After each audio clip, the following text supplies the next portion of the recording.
Bon matin tout le monde. C'est plutôt agréable encore une fois de se retrouver avec vous. Il y a des visages qui me sont un peu moins familiers, peut-être des visiteurs ici. Donc pour ceux qui ne me connaissent pas, mon nom c'est Patrick Auger. Je suis un des pasteurs à l'Église évangélique baptiste de Shawinigan-Sud. Et effectivement, c'est du copier-coller avec ce que vous vivez ce midi. Je m'en vais à mon église tantôt pour une épluchette de blé d'Inde, hot dog. Le même principe. La seule chose que je trouve le fun pour vous, c'est que vous êtes deux églises réunies. Puis ça, c'est quelque chose que je trouve vraiment merveilleux, d'aller passer du temps avec d'autres frères et sœurs, d'une église sœur, prendre le temps d'apprendre à se connaître, de prier les uns pour les autres, puis de fraterniser. Donc j'espère que vous aurez du bon temps. Dieu a tout mis en place pour que ça se passe bien. Il fait beau, vous allez avoir du temps, donc profitez de ce beau moment-là. Tranquillement, pas vite, le PowerPoint s'en vient. Le titre du message ce matin, parce que Jésus m'aime et Jésus l'aime, je l'aimerai aussi.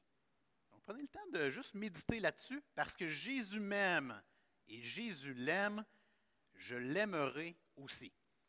Et notre passage ce matin, c'est un tout petit verset dans la lettre que Paul a écrite aux Galates. Donc, Galates chapitre 6, verset 2, on va tourner tantôt. On va s'assurer de mettre tout ça dans son contexte aussi. Mais tout d'abord, avec ça ici.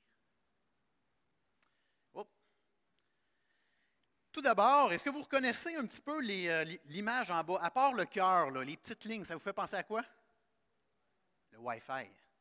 Hein? Puis quand on est dans une zone, un chalet ou un endroit que le Wi-Fi n'est pas très bon, ça ressemble à la partie de gauche. Puis on arrive pour essayer de télécharger des documents ou juste lire notre journal, puis ça ne va pas super bien. Par contre, quand on est complètement à droite, et monsieur, hein, là, on est en voiture, puis on est capable d'aller télécharger nos choses. Eh bien, ce matin, on va s'introspecter avec ce principe-là. Quel est votre degré d'amour? Okay? Si je considère que la partie de gauche, il n'y a pas beaucoup d'amour, et la partie de droite, il y a beaucoup d'amour. Quel est votre degré d'amour envers la personne lorsque celle-ci a abandonné l'Église depuis plusieurs années et qu'elle revient? Pas besoin de répondre. C'est quand on est plus intime comme ici présentement, ça peut être tentant de dire « Ah, moi, pas capable ce monde-là ». C'est pas comme ça qu'il faut voir ça. On s'introspecte chacun. Et certainement que j'ai fait la même chose cette semaine. Donc, première question, une personne qui a abandonné l'Église et qui revient après des années. Quel est notre degré d'amour envers elle? Quel est notre degré d'amour envers un chrétien ou une chrétienne qui met des choses sur Facebook, des fois des vidéos, des fois des témoignages, qu'on considère un peu nébuleux, parfois même dangereux, parfois même péché? C'est quoi notre degré d'amour envers ce chrétien ou cette chrétienne? Quel est notre degré d'amour lorsque vous apprenez qu'un membre de l'Église a parlé dans votre dos? Quel est votre degré d'amour lorsque les élections commencent? C'est ce qui nous arrive dès ce matin, la campagne électorale qui commence. Il va y avoir des sujets associés à ce qu'on aime. On a chacun, on va appeler ça un parti pris. Hein? On a des éléments qu'on considère qui sont mieux que d'autres. C'est quoi votre degré d'amour lorsque vous parlez avec un frère ou une sœur de l'Église et qui pense complètement différent de vous au niveau politique? Écoutez, plusieurs églises, dont la nôtre, à Shawinigan, on a déjà mis des gens sous discipline. C'est un terme, ça, que les chrétiens connaissent ici. Tu sais, quand il se passe quelque chose, qu'on veut reprendre la personne, on veut la redresser. Des fois, on a déjà mis des gens sous discipline à cause de la gravité du péché, alors qu'on aurait dû le faire dans un contexte de non-repentance. Il y a des gros péchés que la personne elle est repentante, qu'on aurait dû agir autrement, au lieu, malheureusement, de se fier sur la gravité du péché et finalement d'envoyer ces gens-là à l'extérieur. Et quand ils reviennent, pourtant ils sont repentants, quel est notre degré d'amour? Le texte de ce matin nous rappelle que parfois, on manque d'amour, les uns envers les autres. Des fois, on ne comprend pas bien qu'est-ce que ça veut dire, avoir de l'amour les uns pour les autres. Mais ce matin, on va apprendre que le vrai amour nous amène à travailler avec la personne dans le but de la restaurer. Jésus-Christ m'a aimé malgré mes péchés, et comme c'est plus moi qui vis, mais c'est Christ qui vit en moi, bien moi aussi, je dois aimer ces gens-là qui ont peut-être chuté, qui ont peut-être eu un obstacle dans leur vie, qui vivent avec des énormes fardeaux. Donc, vous allez reconnaître le verset, c'est un verset qu'on apprend pratiquement par cœur, soit à l'école du dimanche, soit dans des camps chrétiens. On va y aller tantôt, mais tout d'abord, prions, puis ensuite, je vous explique là, où est-ce qu'on s'en va avec ça ce matin. Père Céleste, je veux te remercier pour l'Église ici à Victoriaville. Je veux te remercier pour ces frères et ces sœurs que j'ai l'occasion encore de côtoyer aujourd'hui. Toute ma famille est ici, puis on apprécie être avec eux. Je te demande de les bénir profondément. Je te prie que tu puisses toucher ce matin le cœur de ceux qui nous visitent, de ceux qui n'ont peut-être pas fait encore le pas de foi envers toi, de ceux qui t'ont peut-être pas encore demandé de changer leur vie. Et je t'en supplie, Seigneur, au nom de Jésus, sauve ces gens. Touche-les par ton esprit. Et pour tous ceux ici qui sont chrétiens et chrétiennes, mon frère tantôt a prié dans le même sens, mais Seigneur, que tu puisses faire une œuvre miraculeuse dans nos vies. Qu'on ne soit pas des auditeurs oublieux, comme il a dit, mais au contraire, que tout ce temps que j'ai passé cette semaine à étudier ta parole puisse, en bout de ligne, servir à ce qu'on apprenne encore plus sur toi. Merci de m'utiliser comme serviteur et que ton esprit parle à travers ma bouche, Seigneur. Au nom de Jésus, amen. Donc, voici le plan pour ce matin. Tout d'abord, vous savez, quand on prend un seul verset, je vous ai déjà expliqué ça ici, hein, il y a l'erreur de juste tourner dans la Bible, mettre le doigt sur un verset, et là, on sort complètement du contexte. Donc, ça va être un peu plus long, cette partie-là, mais ça vaut vraiment la peine pour bien comprendre notre verset de ce matin. Alors, on aura le contexte de la lettre que Paul a écrite aux Galates. Par la suite, on va lire le passage biblique, on va aller un peu plus loin, hein, les versets 1 à 5 dans le chapitre 6. Et ensuite, on décortique le verset. Donc, une partie qu'on va parler de porter les fardeaux, l'autre partie, les uns des autres, et l'autre partie, et vous accomplirez ainsi la loi de Christ. Puis on va terminer avec une conclusion et des applications. Commençons tout d'abord par le contexte. Donc, on est dans la lettre que Paul a écrite aux Galates. Faites-vous-en pas, on va arriver par lire le passage, mais on va atterrir tranquillement, je vais le dire comme ça. Alors, Paul a écrit à plusieurs églises de la région de la Galatie. Donc, vous pouvez voir, votre PowerPoint va tellement bien que c'est plus clair que sur mon ordinateur chez nous. Mais vous voyez à droite, bien, si vous reconnaissez la botte de l'Italie à gauche, là, pour que vous puissiez bien saisir, eh bien, tassez-vous à droite. On est dans la Galatie de l'époque. On est proche, Syrie, Turquie, dans ce coin-là. Et puis, Paul est allé en Galatie. Il a visité plusieurs églises à cet endroit-là. Et ce voyage missionnaire-là, le premier voyage que Paul a fait d'ailleurs, c'est dans les églises là-bas. L'église d'Antioche de Pisidie, d'Icône et de Lystre. Puis si vous voulez savoir ce qui s'est passé pour Paul et Barnabas et son équipe, allez lire les versets, le livre des Actes, chapitres 13 et 14. On a tout ce qui s'est passé là-dedans. Pour vous faire un petit résumé, Paul et Barnabas s'en vont visiter tout d'abord Antioche, comme en haut, là, juste avant Galatie. Ils rentrent dans la synagogue parce que Paul est un ancien chef très connu au niveau juif et le Seigneur Jésus lui a parlé. Et lorsqu'il rentre dans cette synagogue-là, qui est une espèce d'église de juifs, les gens le reconnaissent et ils font « Paul, viens nous encourager. As-tu un petit mot d'encouragement pour nous? » C'est exactement comme ça que le livre des Actes le mentionne.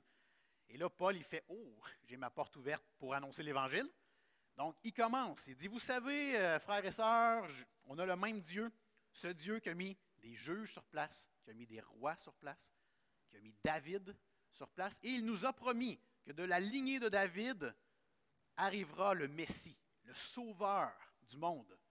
Eh bien, je vous annonce ce matin que le Sauveur, c'est Jésus-Christ. » Et, à ce moment-là, les gens dans l'église, dans la synagogue, font comme « Oh, moi je m'attendais à un encouragement de Paul, mais là, il est en train de détraquer ce Paul-là, ça ne marche pas pantoute. » Et Paul, il continue, il dit « Parce que vous n'avez pas voulu recevoir ce Sauveur, parce que vous vous êtes fermés, bien, on va aller l'annoncer aux autres. » Hey, là, c'est la folie. Fait que dans cette synagogue-là, il y avait des non-juifs qui ont fait « Wow, ce message-là s'adresse à moi aussi. » Et il y a des gens qui sont sauvés à ce moment-là. Par contre, il y a des juifs qui ont fait « Ça, ça ne marche pas. » Ils ont commencé par en dessous à essayer de se dire « Là, on va faire de quoi? On va lapider Paul. » Mais là, ça se parlait, fait que Paul, il s'en va, puis il s'en va à Icône. Il arrive à Icône, même chose, rentre dans une synagogue, partage le Sauveur et Seigneur Jésus-Christ aux gens, et puis ça ne marche pas non plus. On a des gens qui se mettent ensemble pour essayer de le lapider, de lui lancer des roches jusqu'à temps qu'il meure, mais il s'enfuit. Il s'en va à Lystre.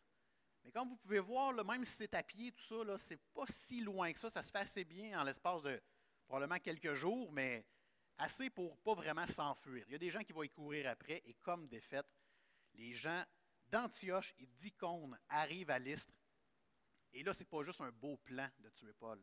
Ils veulent le faire. Et ils le lapident en direct, tellement qu'ils le traînent hors de la ville, le considérant comme mort. Puis finalement, il n'est pas mort, heureusement, mais quand même, c'est ce qui s'est passé en Galatie. C'est terrible. Et dans ce qu'on voit dans le livre des Actes, par contre, c'est que malgré cette souffrance-là que Paul a vécue, eh bien, il y a des gens qui ont été sauvés, littéralement sauvés par le Saint-Esprit. Donc, il s'est passé quand même de très belles choses. À cette époque-là, il y avait des chrétiens d'origine juive et des chrétiens non juifs qui étaient dans la même Église. C'était une transition, hein? On passe des juifs à devenir chrétiens. C'était vu un peu comme une secte à l'époque. Donc, ce n'est pas évident.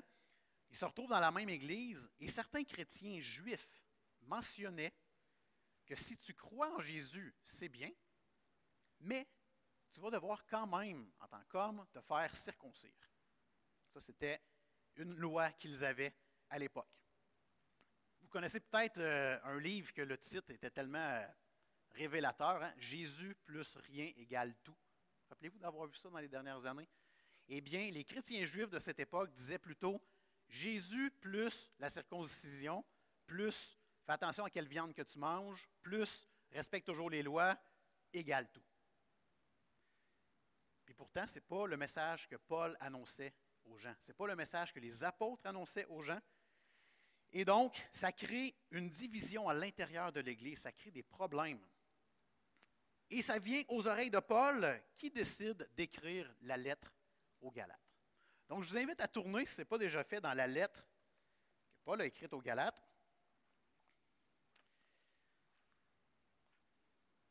Et oui, on va aller au chapitre 6, mais juste avant, je vous amène tranquillement vers le chapitre 6 pour bien comprendre où on s'en va. Moi, je suis un gars, hein, pendant que je parle, puis là, je tourne ma Bible, on dirait que je ne suis pas capable de faire ça en même temps. J'y arrive. Ouais, c'est ça. Je suis entouré de filles et de femmes chez nous, là, donc eux autres sont capables de faire ça, mais pas moi. Alors, regardez Galates, chapitre 1, versets 6 et 7, juste pour bien comprendre dans quel contexte on est. Vous savez, Paul, il a écrit des lettres qu'on considère vraiment des lettres d'amour pour des frères et sœurs. La lettre aux Galates, c'est aussi une lettre d'amour, mais il utilise d'autres termes. Regardez le chapitre 1, versets 6 et 7. Paul qui dit « Je m'étonne que vous vous détourniez si promptement de celui qui vous a appelé par la grâce de Christ pour passer à un autre évangile. Non pas qu'il y ait un autre évangile, mais il y a des gens qui vous troublent et qui veulent altérer l'évangile de Christ. » Paul est en train de dire on est supposé aller à Jésus-Christ les mains vides. On est supposé arriver, puis on ne fait rien de particulier pour recevoir le Seigneur Jésus dans nos vies. C'est le Saint-Esprit qui fait cette œuvre-là. Arrivez les mains vides. Essayez pas de suivre des lois pour gagner votre ciel. Ce n'est pas comme ça que ça fonctionne. Puis, on arrive au chapitre 5, verset 2, si vous voulez tourner. On approche vers notre texte de ce matin. Chapitre 5, verset 2. Paul qui dit, « Voici, moi, Paul, je vous dis que si vous vous faites circoncire, Christ ne vous servira à rien. Et j'affirme encore une fois à tout homme qui se fait circoncire qu'il est tenu de pratiquer la loi tout entière. » Donc, tu ne peux pas juste dire, il faut Jésus plus la circoncision. Non, non, non. C'est il faut Jésus plus toute la loi. Il y a quelque chose qui ne marche pas dans votre discours. Paul est en train de dire, Faites-en des bonnes œuvres, mais pas pour gagner votre ciel. Tout le monde est appelé à faire des bonnes œuvres, mais par amour pour Jésus. Ce n'est pas ça qui nous sauve, ce n'est pas ça qui nous amène au ciel. Puis c'est insultant pour Dieu de faire ça pour gagner votre ciel, parce que Dieu a envoyé son Fils unique, Jésus, mourir à la croix pour nous. Puis on est en train de dire à Dieu, c'est pas assez. Et pourtant, la Bible est claire. Christ est mort à la croix pour nos péchés. Il a payé pour nous une fois pour toutes. On n'a pas à faire quelque chose de plus. On a à croire, on a à se repentir de nos péchés et suivre le Seigneur Jésus. Point. Puis par amour pour Jésus, on va faire des bonnes œuvres. Mais ça, c'est après, c'est le résultat. Il y a 2 versets clés dans, il y en a plusieurs autres, là, mais dans la lettre que Paul a écrite aux Galates. Le premier, Galates 2,16, qui nous dit « Néanmoins, sachant que ce n'est pas par les œuvres de la loi que l'homme est justifié, mais par la foi en Jésus-Christ, nous aussi nous avons cru en Jésus-Christ afin d'être justifiés par la foi en Christ et non par les œuvres de la loi.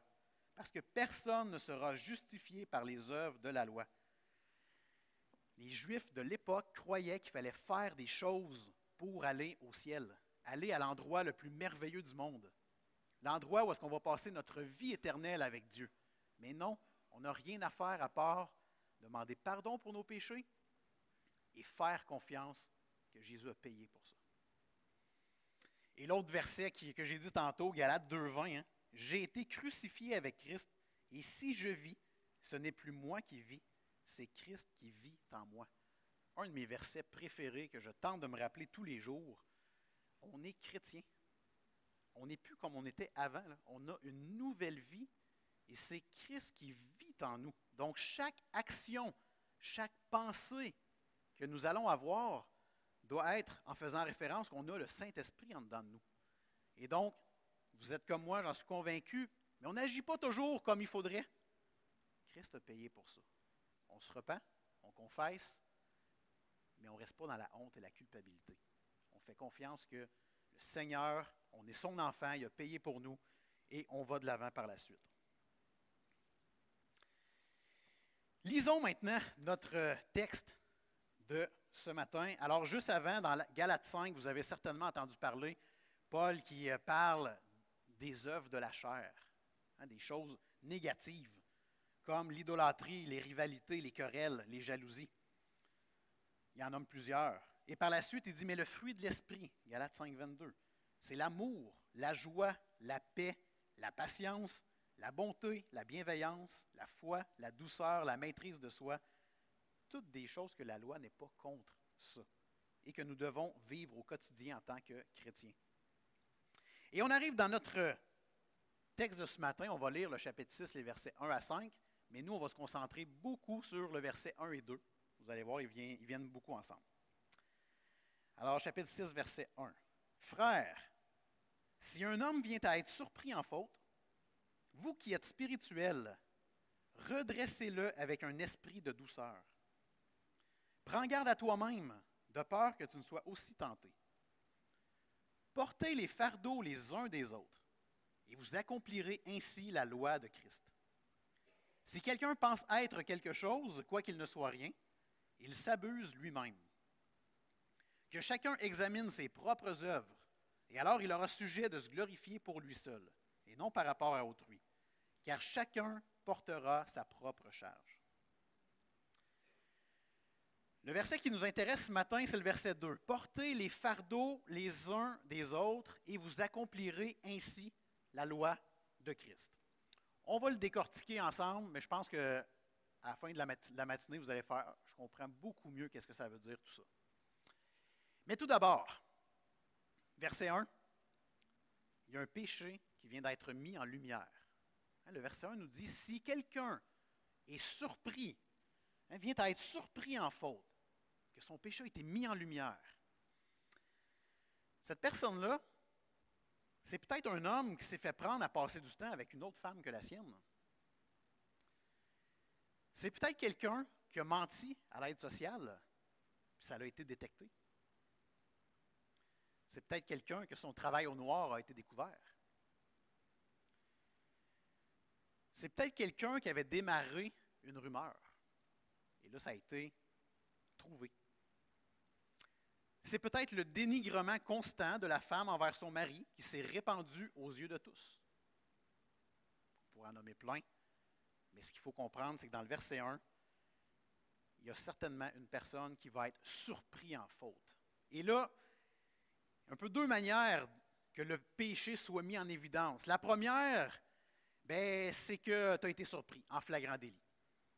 Très clairement, ça ne doit pas être le fun. La deuxième, c'est que tu es allé chercher de l'aide parce que tu sais que tu fais quelque chose qu'il ne fallait pas. Mais il y a une bonne nouvelle dans tout ça, c'est qu'un péché mis en lumière perd de sa force. Se faire prendre la main dans le sac n'est certainement pas agréable, mais que ce soit de cette manière que ça a été mis en lumière, ou que ce soit parce que tu es allé chercher de l'aide auprès d'un conseiller biblique, ou tu en as parlé à un frère ou une sœur, dites-vous que c'est le début de la guérison. Dans ma vie, je n'ai pas toujours fait des bons coups, puis celui que je m'apprête à vous parler, il ne vient certainement pas de moi, il vient vraiment du Saint-Esprit, j'en suis convaincu. Mais à un moment donné dans ma vie, je voulais m'améliorer dans quelque chose. Rien de majeur, mais je veux toujours m'améliorer. On appelle ça un peu ça, de l'amélioration continue dans mon travail, c'est un peu ça que je fais. Et je veux faire ça avec moi-même. Donc, je ne veux pas rester pris avec quelque chose que ça ne va pas s'améliorer. Donc, je me suis dit, je vais aller me chercher un conseiller biblique. Nous, à l'Église à Shawinigan, on a le centre de counseling biblique. C'est facile, mais c'est ouvert à tous. D'ailleurs, s'il y a des gens ici à Victoriaville qui pensent avoir besoin d'aide, qui veulent ouvrir la parole pour faire du sens avec votre situation, ils sont là pour ça. Et je les connais tous, les conseillers bibliques, donc je savais très bien qu'il y en avait un là-dedans que je ne voulais pas. Puis quand je vous dis que ça vient du Saint-Esprit, c'est parce que finalement, j'ai été convaincu de prendre cette personne-là comme conseiller biblique. Et pourquoi je ne voulais pas? C'est parce que je suis pasteur avec lui dans l'Église. Je le voyais comme mon égal un peu, puis je fais « Ah, lui, il ne se confie pas à moi, pourquoi moi je ferais ça? » Justement, j'avais besoin d'humilité puis d'aller vers lui parce que les autres, c'était peut-être trop facile. Je suis transparent naturellement, j'ai de la facilité à compter mes affaires, mais à lui, je n'étais pas prêt. Puis le Seigneur m'a dit, tu t'en vas vers lui. Et ça a été vraiment la meilleure chose à faire. Mais où est-ce que je veux en venir avec tout ça pour qu'on arrive dans le verset 2?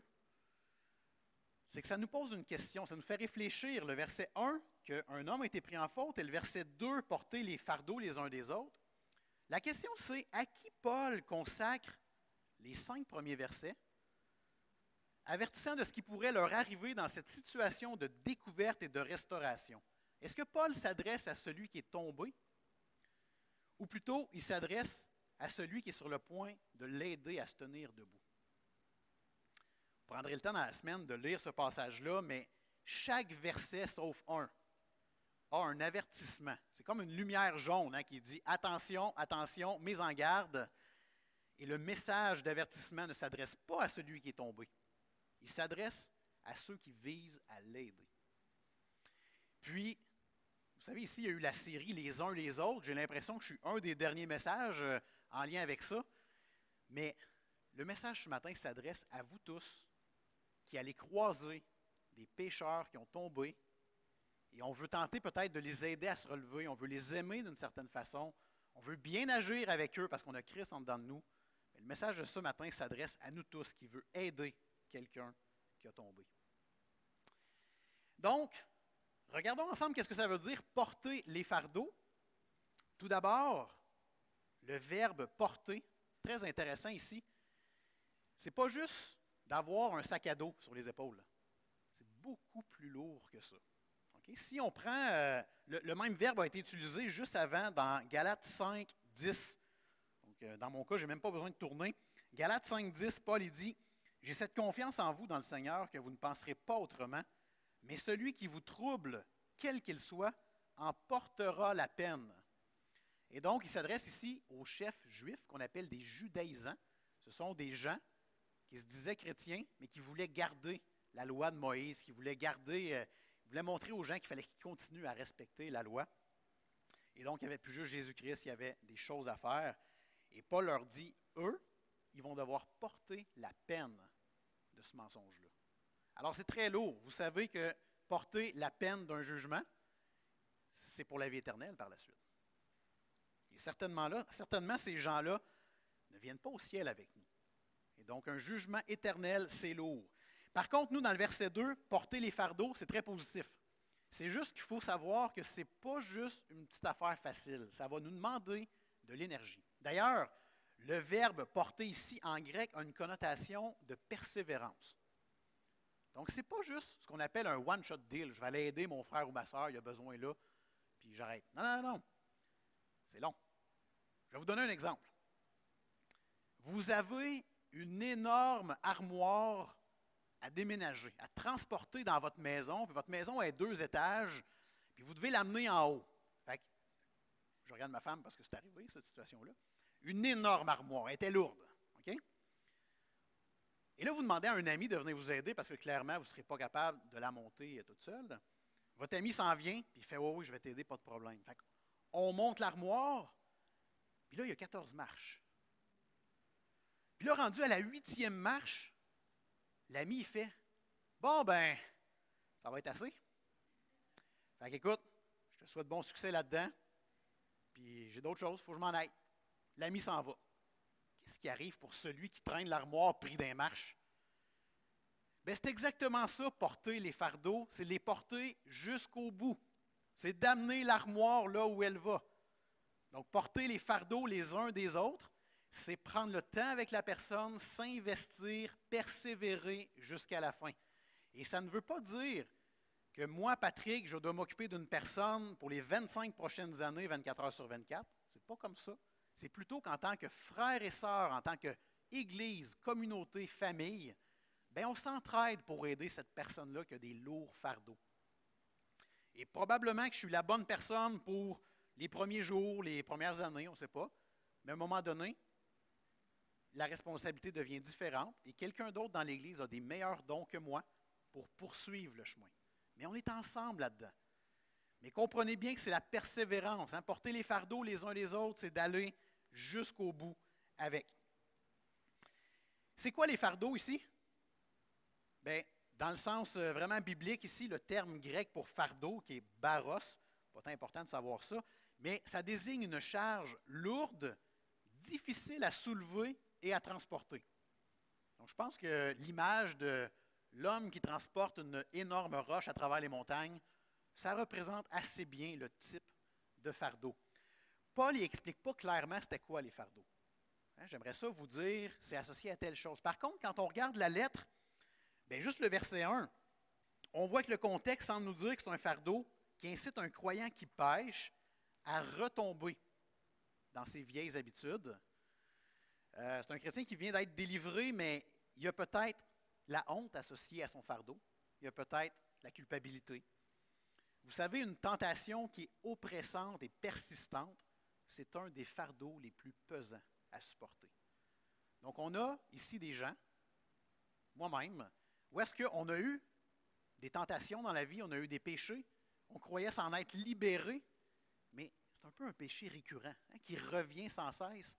Ça, c'est un fardeau très lourd à porter. Et c'est pour ça qu'on a besoin les uns des autres, pas pour se juger, pour s'entraider dans tout ça. Donc, au lieu de nous tenir à l'écart et de critiquer, nous devrions nous empresser auprès d'un frère ou d'une sœur qui sont dans le malheur, de l'aider autant que possible. Puis, être libéré d'un péché ne signifie pas toujours être libre de la tentation, de la culpabilité ou de la honte.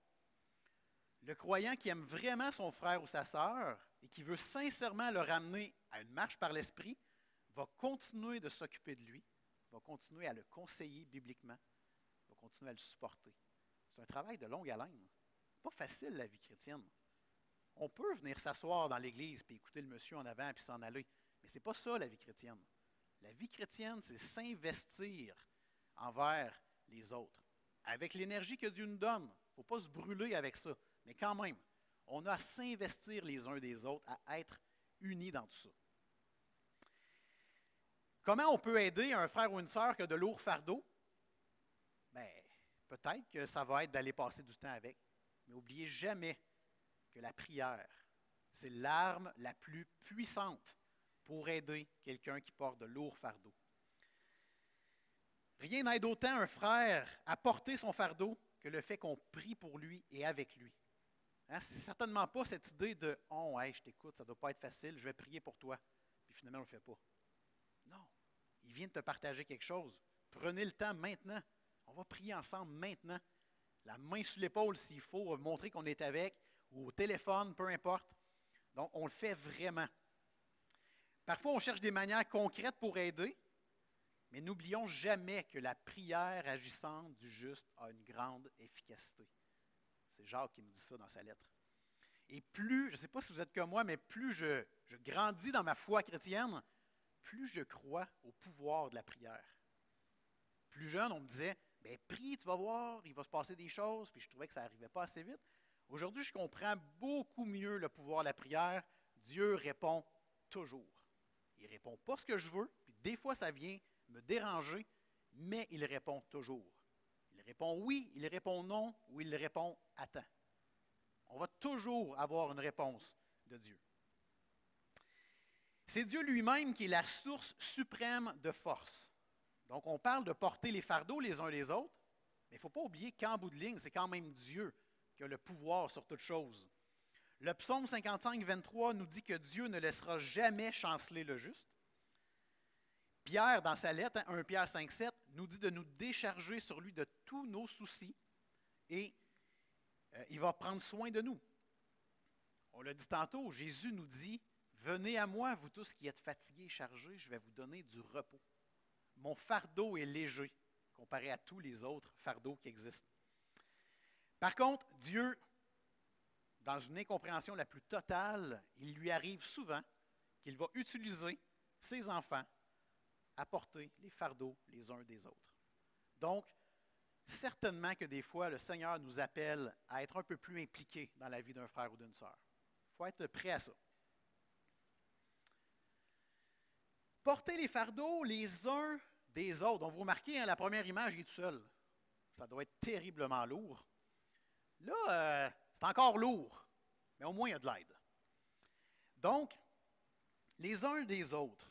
La Bible est remplie de termes les uns les autres. Écoutez, il y a au moins, je dis 40, puis il y en a plus, là. C'est juste que je suis tombé sur un texte dernièrement qui en avait 40.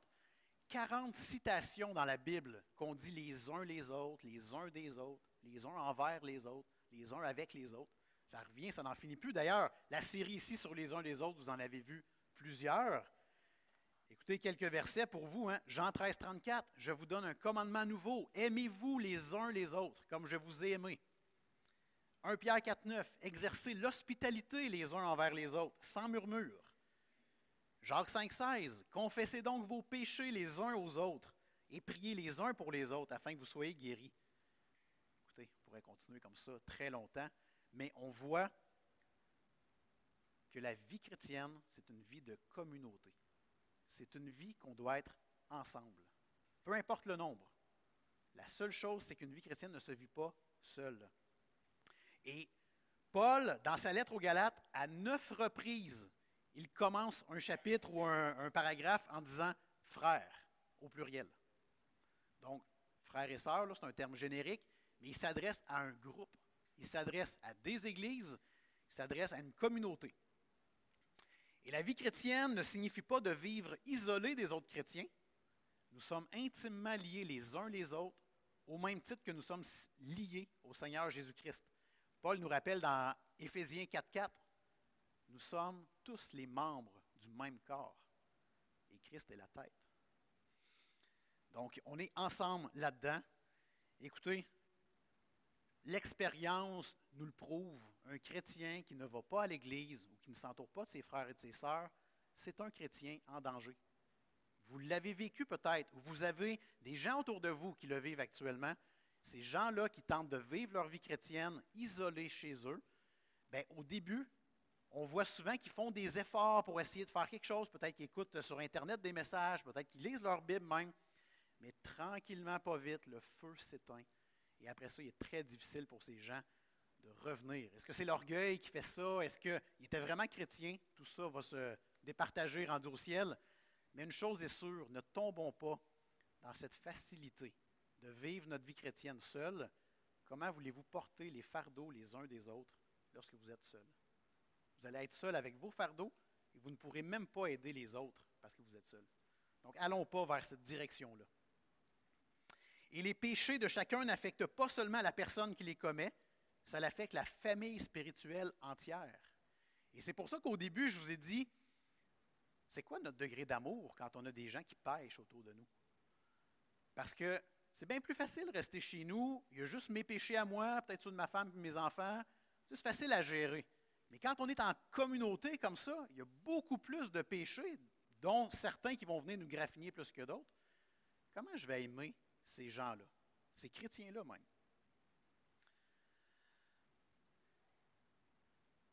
J'aime l'image qu'une église, comme l'église de Victoriaville, on est comme une bergerie.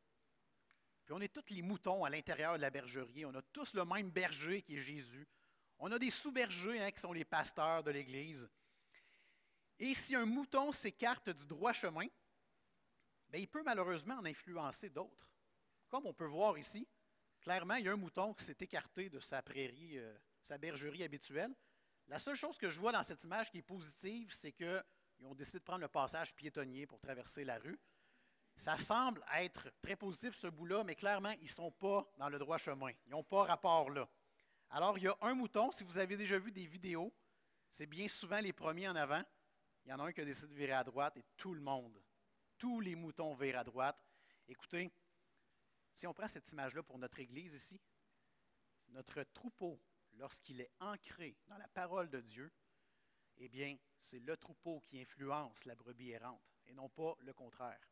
Donc, il faut rester attaché à la parole de Dieu et la personne qui va peut-être s'égarer le temps d'un instant, bien, on est là pour la ramener, la redresser, la restaurer, l'aimer, porter ses fardeaux. On est là pour l'accompagner dans sa chute ou dans son errance.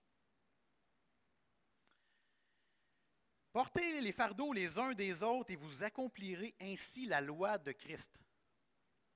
Cette semaine, je me suis dit, la loi de Christ, ça sonne différemment de la liberté en Christ. C'est pourtant la même chose, mais quand même, ça m'a fait réfléchir cette semaine. On voit que dans cette lettre-là, aux Galates, Paul fait ressortir le contraste entre la loi de Moïse et la loi de Christ. Selon la tradition juive, la loi de Moïse a 613 prescriptions. Sur les 613, il y en a 365 que ça commence par « tu ne feras pas ceci » ou « tu ne feras pas cela ». Et il y en a 248 que c'est « tu feras ceci » ou « tu feras cela ». La loi de Moïse a été donnée par Dieu à cause de la désobéissance qui régnait. Mais pendant ce temps-là, Dieu préparait le monde à l'arrivée du Messie. Mais jusqu'à Jésus-Christ, les gens suivaient la loi de Moïse. Ils tentaient de suivre. La loi était là pour prouver à tout le monde que personne n'était capable de la suivre parfaitement. Ces gens-là avaient besoin de se repentir. Ils avaient besoin, même si Jésus n'était pas là, ils avaient besoin de mettre leur confiance en Dieu, de revenir constamment vers le Seigneur. Et lorsque Jésus est arrivé, Jésus dit dans Matthieu 5, 17, 18, « Ne croyez pas que je sois venu pour abolir la loi ou les prophètes. Je suis venu non pour abolir, mais pour accomplir. Et tant que le ciel et la terre ne passeront point, il ne disparaîtra pas de la loi un seul iota ou un seul trait de lettre, jusqu'à ce que tout soit arrivé. » Donc, Jésus est arrivé, mais il dit, non, je ne suis pas en train de détruire la loi, je suis en train de l'accomplir. C'est intéressant ce petit bout-là. Par contre, comme chrétien, on sait qu'on a la liberté en Christ. Lorsque le Saint-Esprit s'est révélé à nous et qu'on est chrétien, on a la liberté en Christ. On n'a plus à suivre une loi. Alors pourquoi Jésus, ou Paul ici, nous dit qu'il y a la loi de Christ? C'est quoi la loi de Christ? Paul ne l'explique pas clairement dans son texte. Mais encore là, à force de connaître les Écritures, il y a des passages qui nous reviennent peut-être un peu plus. Donc, ça peut être deux choses, la loi de Christ. Soit que c'est l'enseignement général que Jésus a fait pendant son passage sur terre, ce qui aurait beaucoup de sens si c'est ça, ou soit que c'est lorsque Jésus dit, « Vous avez vu tous les commandements? » On les résume, je vous les résume en deux seuls commandements. Le premier, aime Dieu de tout ton cœur. Le deuxième, aime ton prochain comme toi-même. Dans les deux cas, ça ferait du sens que la loi de Christ, ce soit ça.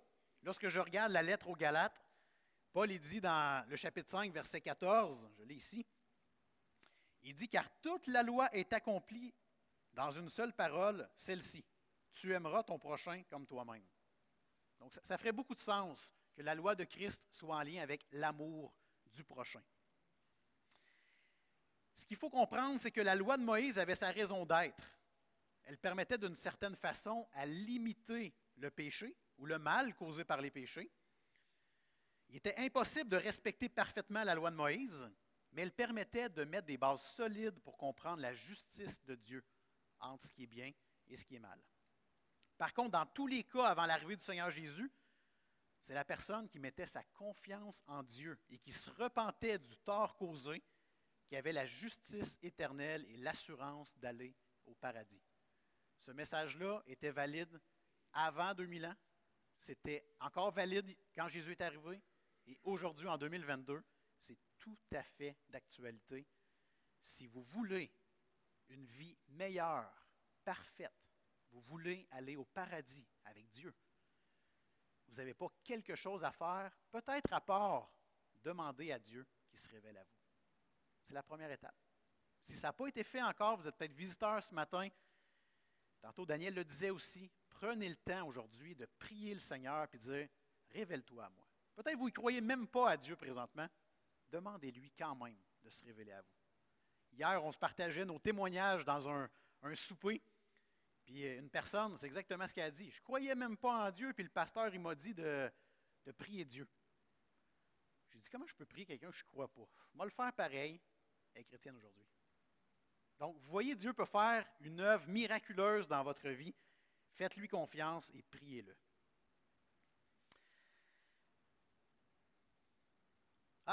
Qui peut accomplir la loi de Christ? Bien, justement, premièrement, la loi de Christ nous apprend, si on dit que c'est l'enseignement général de Jésus, ça nous apprend que nous ne pouvons rien faire pour être justifiés. La justification est par la foi seule en Jésus-Christ seul. Et nous devons obéir à Dieu, même si notre obéissance est effective que par l'œuvre du Saint-Esprit. Maintenant, si la loi de Christ, on croit plus que c'est d'aimer son prochain, bien, ça nous apprend qu'on ne peut pas l'accomplir par nous-mêmes. J'ai beau essayer de vous aimer tous avec un réservoir plein. Toujours plus facile quand on ne se connaît pas beaucoup, mais il s'agit de quelques mois. On apprend à connaître les bébites de chacun. Le réservoir d'amour diminue un peu. Donc, par moi-même, je ne suis pas capable. On n'est pas capable de s'aimer parfaitement, mais grâce à Jésus-Christ qui vit en nous, on peut le faire. Donc, la loi de Christ nous apprend ceci. Et donc, qui peut accomplir la loi de Christ? Bien, ce sont les croyants, par la puissance du Saint-Esprit, poussés par l'amour pour Christ. Conclusion. Il faut marquer l'image, Toutes des pions. Aimez-vous les échecs? Pas avoir des échecs, mais jouer aux échecs. Il y en a un qui s'est pensé meilleur que les autres ici. Là. Il s'est mis une couronne. Ce n'est pas la reine ou le roi, c'est un pion qui s'est mis une couronne. Et une des raisons principales pour lesquelles bien des chrétiens ne se soucient pas d'en aider d'autres, c'est qu'ils se sentent supérieurs à ceux qui pêchent. Ils croient erronément qu'ils sont quelque chose alors qu'ils ne sont rien. Le verset 3 qui nous dit ça.